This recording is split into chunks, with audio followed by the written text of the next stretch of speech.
Long before kings ruled Israel, the people often forgot their covenant with God. They would worship foreign gods and be handed over to enemies until they cried out in repentance. During one such time, Israel was under the crushing rule of the Philistines, who oppressed the land with force and terror. In the town of Zorah, among the tribe of Dan, lived Manoah and his unnamed wife. They were righteous, humble people, but they had no children. For years, they had prayed for a child, but the silence of their home echoed their grief. Then, one day, as Manoah's wife worked in the fields alone, a man unlike any she had seen appeared before her. His face shimmered like fire. She did not know it, but she was in the presence of an angel of the Lord. He said, "Though you are barren, you will conceive and give birth to a son. But listen carefully, this child must be set apart. Do not drink wine or eat anything unclean, for your son will be a Nazirite, dedicated to God from the womb. His hair must never be cut. He will begin to save Israel from the hand of the Philistines." Trembling with awe, she ran to Manoah. He begged God to send the man again to explain how to raise this promised child. God answered, and the angel returned. Manoah asked, "When your words come true, what shall be the boy's rule of life?" But the angel answered, "Why do you ask my name? It is wonderful." Then, as fire rose from a sacrifice on the altar, the angel ascended in the flames. Manoah fell to the ground. "We have seen God," he cried. But his wife gently reminded him, "If the Lord meant to kill us, he would not have shown us these things." In time, a baby boy was born. They named him Samson, meaning sunlight. The Spirit of God stirred him from a young age. As Samson grew, it became clear he was no ordinary child. His strength was fierce, wild, untamable. But so was his spirit. When he became a young man, he went to Timnah, a Philistine city. There, he saw a woman and desired her. "I want to marry her," he told his parents. His parents were dismayed. "Is there no woman among our people?" But Samson, with fierce determination, said, "Get her for me. She pleases me." They did not know it, but God was at work, using even Samson's desire to create an opportunity to strike the Philistines. On the way to meet her, a young lion leapt at him from the vineyards. The Spirit of the Lord rushed upon Samson, and with his bare hands, he tore the lion apart. He told no one. Later, passing the same spot, he saw bees had nested in the lion's carcass.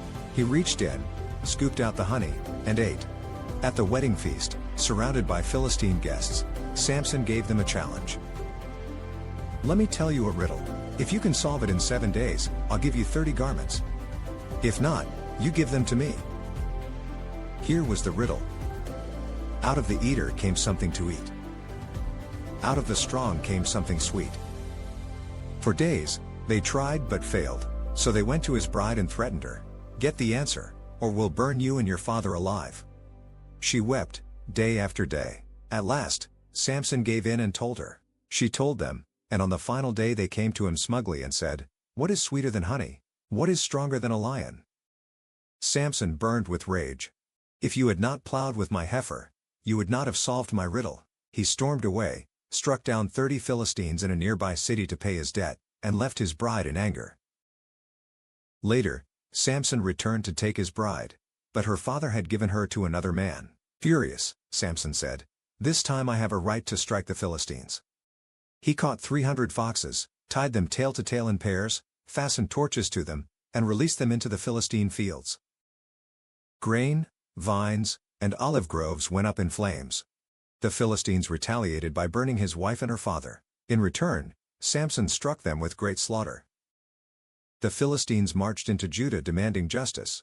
"Hand over Samson." The men of Judah, afraid, found Samson hiding in a cave. "Why are you attacking us?" they asked. Samson answered, "I only did to them what they did to me." They bound him with 2 new ropes and delivered him to the Philistines. But as the enemy shouted with joy, the Spirit of the Lord came upon Samson. The rope snapped like burnt thread. Finding the jawbone of a donkey, Samson seized it and killed 1,000 men in one fierce battle. He collapsed, exhausted and dying of thirst. "Lord," he cried, "have you given your servant victory only to let me die of thirst?" God split the ground open, and water gushed out.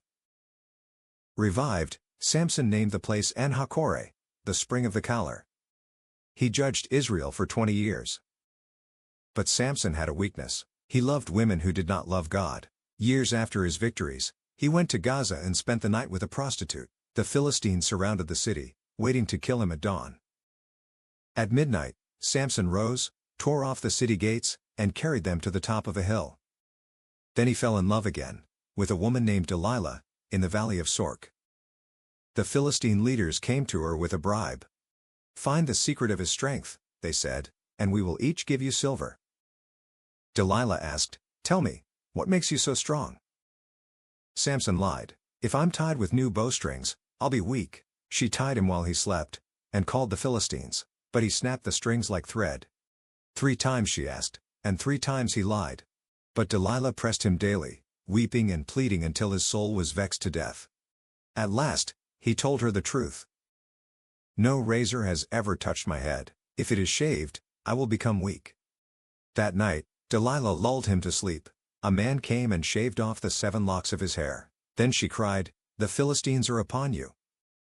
He awoke and thought, "I will shake myself free." But the Lord had left him. The Philistines seized him. They gouged out his eyes, and bound him in bronze chains. The mighty judge was now blind, weak, and imprisoned, grinding grain like an animal. Time passed. Samson's hair began to grow again. His spirit, once proud, was now humble.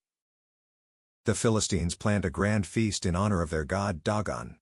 Thousands gathered in the great temple, rulers, men, and women. They brought out Samson for sport, to mock him. They placed him between the 2 central pillars. A young boy led the blind man by the hand. Samson whispered, "Place me where I can feel the pillars that hold up the temple." He braced himself. Then he prayed, "O sovereign Lord, remember me. Please strengthen me just once more, that I may take vengeance on the Philistines for my eyes." With one last surge of divine strength, Samson pushed against the pillars. The temple shook, the pillars cracked. With a final cry, Samson brought the temple down upon himself and his enemies. In his death, he killed more than he had in his life. His family came and buried him between Zorah and Eshtaol. Samson judged Israel 20 years. He was a man of contradictions, mighty, yet impulsive, chosen, yet flawed. He broke his vows, but in the end, turned his heart back to God. The story of Samson is not just about strength. It is about the cost of disobedience, and the mercy of God to still work through broken vessels. In his fall, we find warning. In his final prayer, we find hope.